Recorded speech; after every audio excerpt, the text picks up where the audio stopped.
Receitas Discípulo Net 2. E a receita de hoje é um delicioso bolo de coco caseiro super fofo. Muito simples, muito fácil de fazer. Então vamos para os ingredientes, tá? Tenho certeza que você vai gostar. Então os ingredientes são 4 colheres de sopa de manteiga, 2 xícaras de açúcar, 3 ovos, 2 xícaras de farinha de trigo, 2 colheres de sopa rasa de fermento, meia xícara de leite, 100 gramas de coco ralado desidratado. Você encontra isso no supermercado, esse pacotinho de coco ralado desidratado, que é até mais fácil, mais simples, tá? Então vamos para o preparo. Numa batedeira, você vai colocar primeiro, tá, o açúcar, as 2 xícaras de açúcar.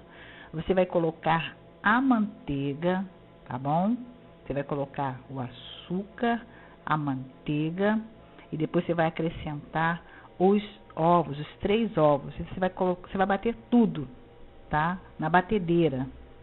Aí eu estou mostrando para você poder ver como é que é, por etapas.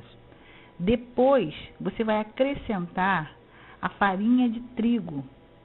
E você vai colocando aos poucos, né? Que são 2 xícaras de farinha de trigo. E você acrescenta aos poucos. Então, aí são os ingredientes, né? Tá por etapa. É muito rápido, é um bolo prático, tá? Que eu procuro trazer receitas fáceis, práticas de fazer. Aí, depois que você colocou a farinha de trigo, aí você vem com o leite, que é só apenas meia xícara, ou até meio copo. Você pode também usar o copo como medida, mas aquele copo pequeno, tá? E você depois vai acrescentar, desse pacote de 100 gramas de coco desidratado, você vai colocar apenas a metade nessa massa, tá bom? Então, você vai colocar metade, tá, desse pacote de coco na massa. E depois, por último, você acrescenta o fermento, tá bom? Que não está aí no vídeo, mas você coloca o fermento, tá? Aí, depois que você colocou o fermento, as 2 colheres rasas de fermento, de sopa, aí você vai colocar num tabuleiro untado. Eu untei apenas com manteiga, mas se você quiser, pode colocar farinha de trigo, não tem problema nenhum. E observação, a forma, não coloque a forma de número 20, que é muito pequena, tá? Tem que ser maior, 30, 40, mas não bota 20 não, tá? Que a forma de 20, essa forma redonda, acaba ficando pequena por causa da quantidade da massa. Então, uma forma maior, entre 30, 40, já dá para comportar essa massa. Aí você vai colocar no tabuleiro e depois você vai dar uma batidinha para poder ela espalhar. E depois você vai levar ao forno pré-aquecido, tá bom? 180 graus, tá? Nessa temperatura, 180 graus, e deixar por aproximadamente 50 minutinhos. Mas é sempre bom dar aquela conferida com palitinho, com garfinho, para ver se a massa já está assada. E aí você vê o resultado, né? Depois de 50 minutos, né, que depende também muito do fogão, né, do forno que você vai usar. Aí você vê o resultado.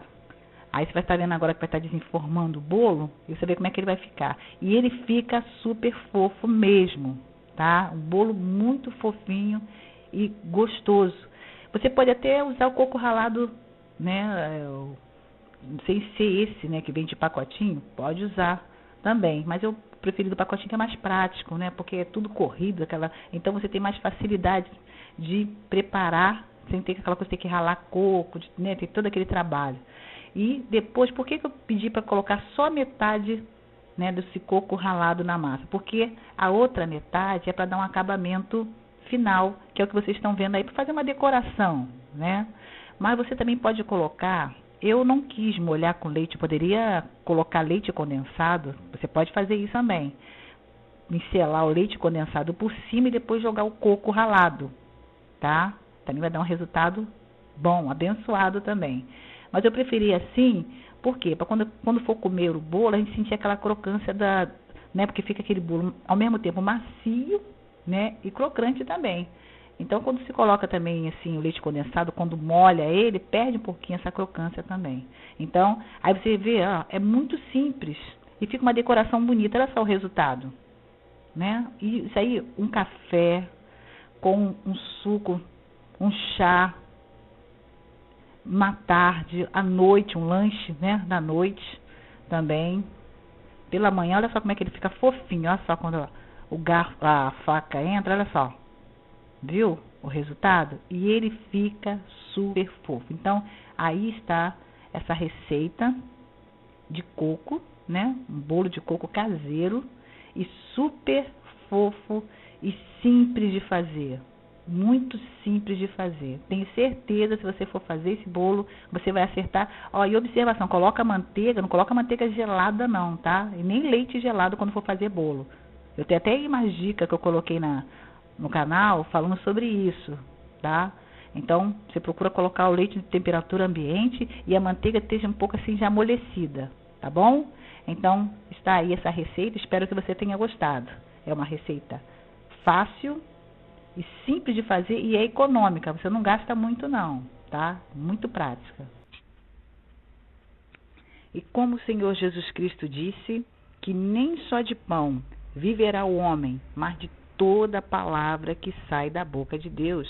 Eu quero deixar aqui uma pequena porção da palavra de Deus que se encontra no livro de Salmos, um dos salmos escrito por Davi, que é o Salmo 71, versículo 1, que diz assim: Em ti, Senhor, confio, nunca seja eu confundido. Repetindo, em ti, Senhor, confio, nunca seja eu confundido. E se a gente for ver o título desse salmo, diz assim, ó, Davi confia em Deus e roga-lhe que o livre dos seus inimigos e o proteja.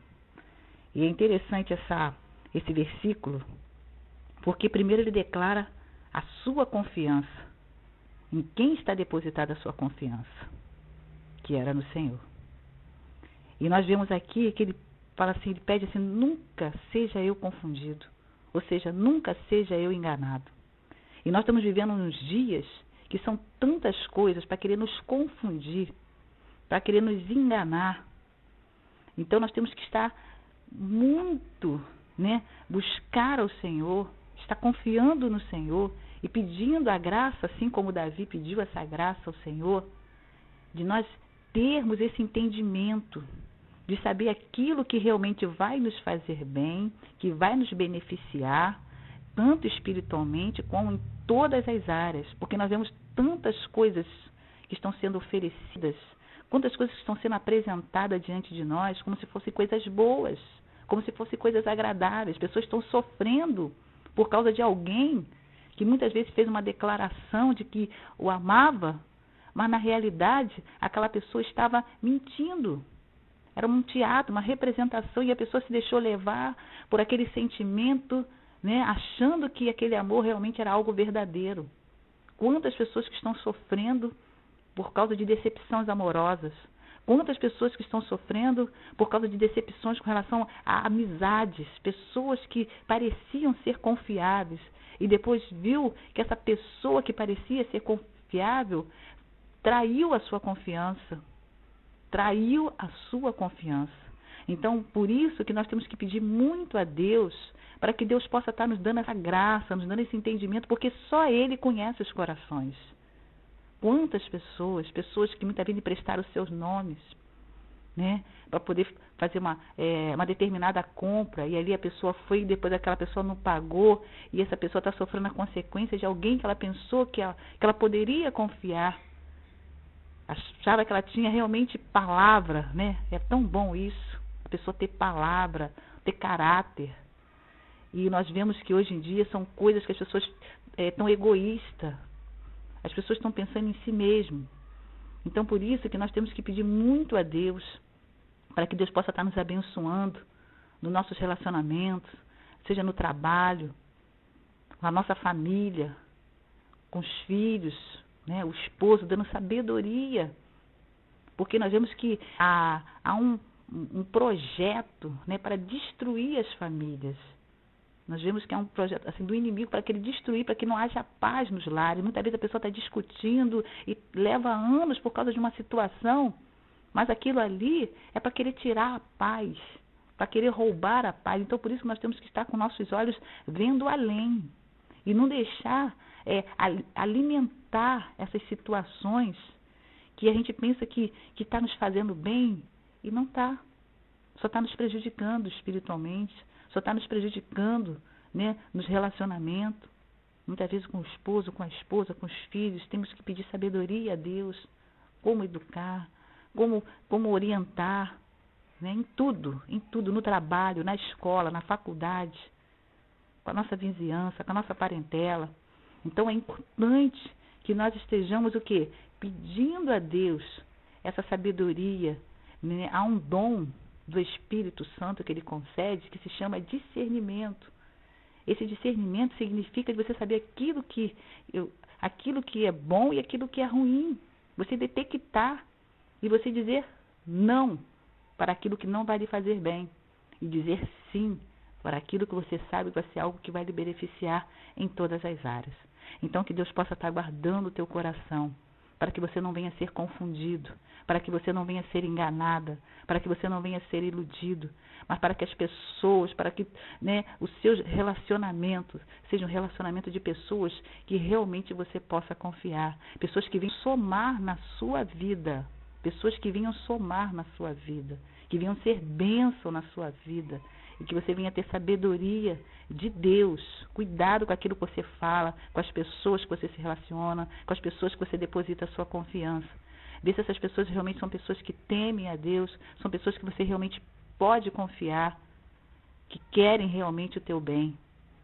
Porque o nosso maior amigo, o nosso melhor amigo, se chama Jesus Cristo.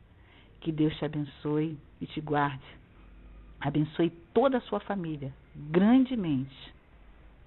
E não se esqueça, inscreva-se no nosso canal Discípulo Net 2. Fique na paz.